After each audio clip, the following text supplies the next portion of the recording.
5-7 آدمی مل کر تفریح کے لیے جا رہے تھے. جنگل میں کو پہنچ گئے، پانی وانی پیا، پھر دیکھا وہاں جو کنواں تھا اس کنویں کے پاس چمڑے کے بڑے بڑے جوتے نکلے ہوئے ہیں 2. بھائی اتنے بڑے بڑے جوتے کس کے ہیں؟ تو اندازہ لگایا کہ یہ جو کھیت والا ہے اسی کے ہوں گے. اور یہ کھیت والا اپنے جوتے یہاں کنویں پہ نکال کے کھیت میں کہیں کسی جگہ کام کاج کرنے کے لیے گیا ہے. تو ان میں دو تین نے شرارت کی اور یوں کہا بھائی ایک تفریح کرتے ہیں. کہنے لگے کیا تفریح کے لیے تو آئے ہیں نا گھومنے کے لیے، تو تفریح کریں گے. اور تفریح کیا کی؟ یوں کہا اس کے جوتے اٹھا کے ایک طرف چھپا دو، جب یہاں آئے گا جوتے نہیں پائے گا تو پھر دیکھیں گے پھر یہ کیا طریقہ اختیار کرتا ہے، کیا کہتا ہے اور کیا حرکت کرتا ہے، کیا قدم اٹھاتا ہے، یہ دیکھیں گے، چھپ جاؤیں. یہ مشورہ ہوا. سب نے کہا ہاں بھائی ہاں ٹھیک ہے. وہ جو ان میں ایک اللہ والا تھا اس نے کہا خدا کے بندو ذرا سوچو تو صحیح، ایک آدمی کو پریشان کر کے تم اپنا جی خوش کرنا چاہتے ہو. ایک آدمی کو پریشان کر کے اپنا جی خوش کرنا چاہتے ہو. میں تمہیں ایسی ترکیب نہ بتاؤں کہ جو اس کا بھی جی خوش ہو جائے اور تمہارا اس سے زیادہ جی خوش ہو جائے. انہوں نے کہا بھائی وہ بتاؤ جی کیا بات ہے، وہ کیا طریقہ ہے؟ تو ان بزرگ نے فرمایا تم ایسا کرو، اگر میرا کہنا مانتے ہو، اس آدمی کے جوتوں میں دونوں میں پیسے ڈال دو. سب پیسے جس کے پاس جتنے ہیں اکٹھے کر لو تھوڑے تھوڑے، اور اکٹھے کر کے دونوں جوتوں میں اس کے پیسے بھر دو، ڈال دو، اور چھپ کر دیکھو تماشا یہ آ کے کیا کرتا ہے. ٹھیک ہے جی، سب کی سمجھ میں آ گئی بات. اور انہوں نے اس کے جوتوں میں دونوں میں پیسے ڈال دیے اور چھپ کر دیکھنے لگے. اب وہ کھیت میں سے کام کر کے اپنا آیا اور آ کر کے اس نے جو پیر جوتے میں دیا تو وہ جوتے میں دیکھا یہ کیا اٹھ گیا. اس نے گھبرا کے ایک دم سے پیر نکالا اور نکال کے جوتے کو جھاڑا. جب جوتے کو جھاڑا اس میں سے روپے نکلے. اس وقت تو زمانہ چاندی سونے کے سکوں کا تھا. جب وہ گرے نیچے کہ نہیں یہ کیا چیز ہے؟ عجیب قصہ ہے، یہ کیا چیز ہے؟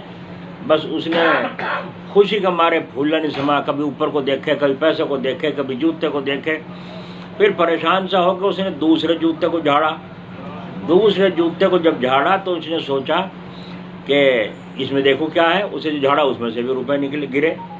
بس کیا پوچھو. تو یہ اپنی آنکھوں کو مل کے یوں دیکھ رہا ہے کہ کہیں خواب میں تو نہیں ہوں، میں جاگ رہا ہوں کہ خواب میں ہوں. اس نے آنکھ کو رگڑ کے دیکھا تو واقعی تو سامنے ہے، موجود ہے، جاگ رہا ہے، کچھ سن نہیں رہا ہے. کہیے صحیح مجلس ہو رہی تو جاگ رہا ہے. اور جاگتے ہوئے اس نے بات کی اور بات کرتے ہوئے اللہ تعالیٰ کی طرف رجوع ہو گیا اور آنکھوں میں آنسو جاری ہو گئے. اور آنسو جاری ہو کر کے آنکھوں میں آنسو جاری ہو گئے. اور اس نے کہا یا اللہ میں کیسا غریب آدمی ہوں اور کیسے میرے گھر میں فاقہ پریشانی، میری بیوی بیمار ہے، میرے بچے بیمار ہیں، کہیں سے آمدنی نہیں، تھوڑی بہت آمدنی یہ کچھ ہو رہی تھی جی ہاں کھیت کیار سے، اور آج مجھے کتنی ضرورت تھی. اور اللہ تو بڑا کریم اور رحیم ہے، تو نے کس طریقے سے جوتوں میں ڈال کے مجھے پیسے میرا کام بنا دیا. اور آنکھوں میں اس کے آنسو اور جھوم جھوم کے اللہ کا شکر، اے اللہ میں تیرا شکر ادا نہیں کر سکتا، اے اللہ میں تیرا شکر ادا نہیں کر سکتا. جھوم رہا. اور یہ چھپے ہوئے دیکھ رہے ہیں. تو جتنا وہ پیسے لے کر بڑے میاں خوش ہو رہا تھا اتنے ہی یہ نوجوان جو تفریح کے لیے وہاں گئے ہوئے تھے اس کو دیکھ کر بولو جی خوش ان کا کتنا ہوا ہوگا. اور ایک یہ طریقہ تھا کہ وہ جوتے اٹھا کے چھپا دیتے. وہ بڑے میاں آ کر کے جوتے کاشتکار تلاش کرتا، نہ ملتے تو پتہ نہیں گالیاں دیتا، کیا کرتا، ڈھونڈتا، تو جب بھی ان کا جی خوش ہوتا.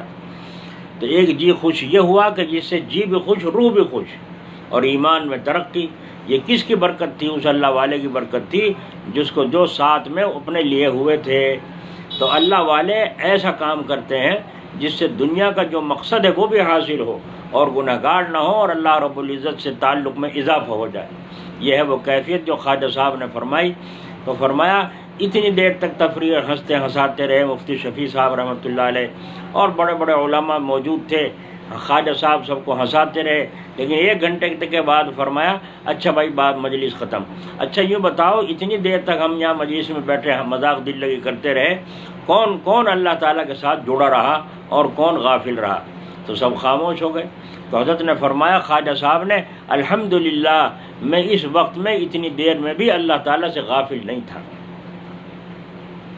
تو دیکھو جسم کہاں ہے، زبان کہاں چل رہی ہے اور دھیان کہاں ہے. یہ تھا وہ عمل صحابہ کا جن کا ایمان پہاڑوں جیسا تھا. تو آج ہم اللہ والوں کی صحبت سے بھاگتے ہیں. ہمیں اللہ والے اگر یاد آتے ہیں تو دنیاوی مطلب سے آتے ہیں.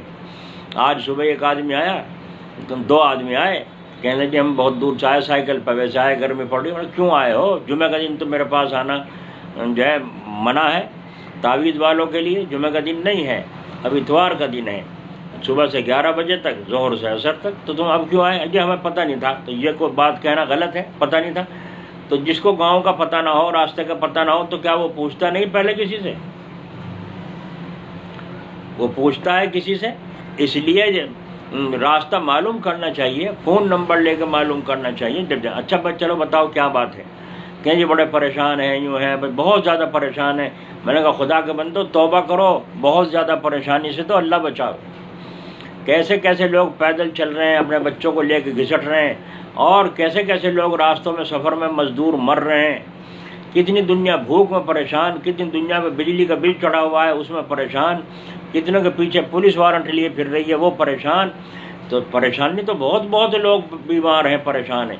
اور بعض ایسے ہیں کہ اسپتال میں لے جاویں تو اسپتال والے نہیں پکڑتے، پیسہ علاج کے لیے نہیں ہے جی، اور مارے پھر رہے نہ کھانے کے. تو دیکھا بہت پریشانی.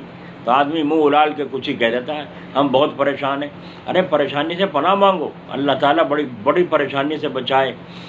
ہاں کوئی رنج کی بات پیش آئی ہوگی. کیا ہے قصہ؟ یہ ہے کھوج کھریز کرنے سے بات یہ نکلی کہ نمبر کے چکر میں تھے کہ کوئی نمبر ہمیں مل جائے تو ہم قرضہ بھی ادا کر دیں اور اپنا کام بھی کر لیں. اب ان سے پوچھے کوئی نماز کے وقت کی پڑھتے ہو؟ اللہ تعالیٰ سے دعا کتنی مانگتے ہو؟ کیوں کہ الحمدللہ رب العالمین، تمام تعریفیں اس اللہ تعالیٰ کے لیے ہیں جو سارے جہانوں کا پالنے والا ہے. تو جو سارے جہانوں کا پالنے والا ہے تو کیا مجھے نہیں پالے گا؟ تم تو اس سے مانگو، وہ کیا اسباب پیدا کرے اللہ جانتا ہے. حضرت مالک بن دینار رحمۃ اللہ علیہ، ان کا لقب مالک بن دینار رحمۃ اللہ علیہ، جو بڑا دینار کا جو لقب آیا ان کے ساتھ، اس کا قصہ یوں ہے کہ رات کو یہ حدیث شریف لکھ رہے تھے. گھر میں فاقہ تھا جی، 2-3 وقت کا فاقہ گزر گیا گھر میں، اور یہ رات کو حدیث شریف لکھ رہے ہیں. چراغ کی روشنی ہے اور اس میں بیٹھے لکھ رہے ہیں. یہاں تک کہ پہلے بڑی دوات ہوا کرتی تھی، سرکنڈوں کے قلم ہوا کرتے تھے، ان میں روشنائی بھری ہوئی ہوتی تھی. تو یہ لکھ رہے ہیں، ایک چوہا آوے بار اس میں گھسے قلم دان میں، اور روشنائی نہ بکھر جائے، بڑے پریشان کر دیا، ہٹاوے پھر آ جاوے. یہاں تک کہ مجبور ہو گئے تو انہوں نے ایک تسلی سی لے کے اور برابر میں کھڑی کر لی. جب وہ چوہا پھر آیا تو اس کے اوپر ڈال دی، وہ اس میں بند ہو گیا. سوچا کہ اب بے فکر ہو کے لکھوں گا، اور اس کے بعد جب میں فارغ ہو جاؤں گا جب اسے کھول لوں گا. یہ تو لکھنے میں لگے. دوسرا چوہا اسے تلاش کرتا ہوا آیا، اس کا جوڑا، اور وہ در کو دیکھ ان نے سونگ کے پرکھ لیا، آواز دی ہوگی اپنی زبان میں، اس نے جواب دے دیا یہاں بند ہوں. تو وہ سمجھ گیا کہ اس میں بند کر رکھا ہے. تو اس نے پیچھے کو ہٹ کر ان بزرگ کی طرف کو دیکھا کہ چھوڑ دو، گویا کہ اشارہ کر رہا ہے چھوڑ دو. انہوں نے چھوڑا نہیں. تو وہ اندر بل میں گیا اور جا کر منہ میں 2 اشرفی لایا اور لا کے تسلے کے پاس ڈال کے پیچھے کو ہٹ کے اپنے مجھ سے پھڑکانے لگا، گویا کہ یہ مطلب ہے کہ جی اب تو چھوڑ دو. تو ان بزرگ نے وہ 2 اشرفی تو اٹھا لی، اسے چھوڑا نہیں. جب نہیں چھوڑا وہ چکر کاٹ کے مجبور ہو کے پھر گیا بل میں اور 2 اشرفی منہ میں پھر لایا، لا کے پھر ڈال دی وہاں، اور پھر پیچھے کو ہٹ کے دیکھنے لگا، گویا کہ اب تو چھوڑ دو. انہوں نے پھر بھی نہ چھوڑا. تو پھر گیا بل میں، جا کر 1 اشرفی لایا اور منہ میں لا کے پھر وہ بھی وہاں چھوڑ دی تسلے کے پاس، اور پھر پیچھے کو ہٹ کے دیکھنے لگا کہ اب بھی چھوڑے نہیں چھوڑتے. جب انہوں نے وہ بھی اٹھا لی، نہیں چھوڑا، تو پھر اندر گیا اور خالی تھیلی منہ میں گھسیٹ کے لا کے ڈال دی کہ جی میرے پلے کچھ نہیں رہا. بس ان بزرگوں نے دیکھا کہ اس کے پلے کچھ نہیں رہا، تسلا اٹھا دیا، دونوں اچھلے کودے اور بل میں گھس گئے. ایک بازار میں تشریف لے گئے، سامان لائے، گھر کا فاقہ کھولا. تو مالک بن دینار رحمۃ اللہ علیہ ان کا لقب پڑا کہ یہ وہ ہیں کہ جن کو اللہ تعالیٰ نے روزی دی چوہے کے ذریعے سے. دینار کس انداز کے ساتھ عطا فرمائے. تو اللہ تعالیٰ رازق ہے، وہ پتہ نہیں ایک دروازہ تھوڑا ہی ہے اس کا، کس کی دروازے سے عطا فرمائے. جی اللہ تعالیٰ نے بڑا مبارک مقام دیا ہے اللہ کے مقبول بندوں کو ان کے ذریعے سے. اسی لیے آج کے دور میں کسی کو پیٹ کا فکر ہے، کسی کو شادی کا فکر ہے، کسی کو جو ہے کاروبار کا فکر ہے، کسی کو کہیں کا فکر ہے. جو اللہ کے مقبول بندے ہیں آج انہیں غم ہے تو یہ ہے کہ اب مسلمانوں کا اور مسلمانوں کی نسلوں کا اس ملک میں ایمان کا کیا ہو. ایمان کا فکر پڑ گیا کہ مسلمانوں کی نسلوں کا بھی ایمان کا کیا حال ہو. یہ تو ابھی تو آپ دیکھ لیجئے رمضان شریف میں تو نماز پڑھ بھی رہے تھے، اب وہ بھی ختم ہو گئی. مسجدوں میں جا نہیں سکتے، گھروں میں پڑھنے کا اہتمام نہیں رہا. ہم یوں کہتے ہیں گھروں میں جماعت کرو، جو کوئی پڑھا سکتا ہو، پڑھانے کی طاقت رکھتا ہو تو گھر والا وہ نماز پڑھائے، نامحرم ہو تو پیچھے پردہ کر لیں، پیچھے عورتیں کھڑی ہو جائیں، آگے مرد ہو جائیں، بچے کھڑے ہو جائیں. ہر گھر میں جماعت بنا لو، مسجدیں بنا لو، وہی کام کرو. آج جماعت کا کام بند ہو گیا، مرکز بند ہو گیا، جماعتوں کا آنا جانا بند ہو گیا، تو کام کو کیوں مسلمان چھوڑ کے بیٹھے ہیں؟ اسی طریقے سے لوگوں کو دعوت دینا، ایمان کی دعوت دینا، اعمال کی دعوت دینا، مسلمانوں کا اکرام کرنے کو سکھانا، نماز کے فضائل و مسائل سکھانا، وہی دعوت کا کام برابر کرتے رہنا چاہیے. نماز مسجد ہی کے لیے خاص نہیں، ساری زمین مسلمانوں کے لیے مسجد ہے. تو دعوت تبلیغ کا کام بھی پوری دنیا کے لیے ہر وقت کرنا ہے اور ہر زمانے میں کرنا ہے. ہو جاؤ مرکز بند اگر ہو گیا تو ہم مرکز کے محتاج چھوڑیں گے، ہمیں تو اپنا کام کرنا ہے. تو جو میری بات یہ سن رہے ہو میرے بھائی، تو وہ اپنے کام کو دعوت تبلیغ کے جاری رکھیں. جو اپنے پاس آئے ان کو بھی، اور بھی کچھ نہیں، اپنے گھروں میں بچوں کو فضائل کی کتاب میں سے حکایت صحابہ ہے اور ایمان والوں کے قصے ہیں، ان کو سنائیں، بتائیں، تاکہ ان کو ایمان کا پتہ چلے کہ آمنت باللہ کا کیا مطلب ہے، کہ میں ایمان لایا اللہ تعالیٰ پر. تو آج ایمان کے بچانے کی بہت زیادہ فکر ہے. اگر بھوک میں رہے، اب کھانے کو نہ ملا، ہم نے کوشش بھی کر لی، نہیں کچھ ملا، زیادہ سے زیادہ مر جائیں گے. مکان نہ ملا تو کرائے پہ رہ جائیں گے، کرائے پہ بھی نہ ملا تو جھونپڑی ڈال کے کہیں ویسے گزارا کر لیں گے. ہو سکتا ہے گزارا ہو سکتا ہے، لیکن اگر ایمان نہ ہوا تو دنیا بھی برباد ہے، اور مرنے کے بعد آنکھ مچتے ہی آخرت بھی برباد ہے.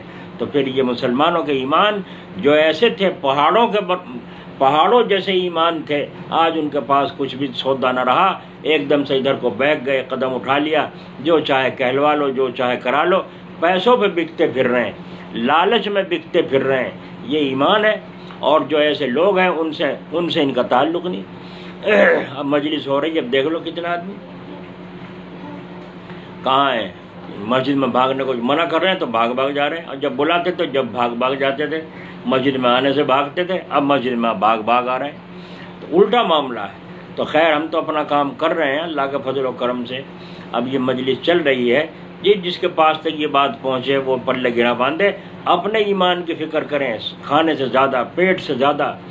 اور رہا یہ سوال دنیا کا، وہ تو اللہ تعالیٰ نے وعدہ فرمایا ہے کہ میں جتنے بھی جاندار میں نے مخلوق پیدا فرمائی، سب کی روزی میرے ذمے ہے.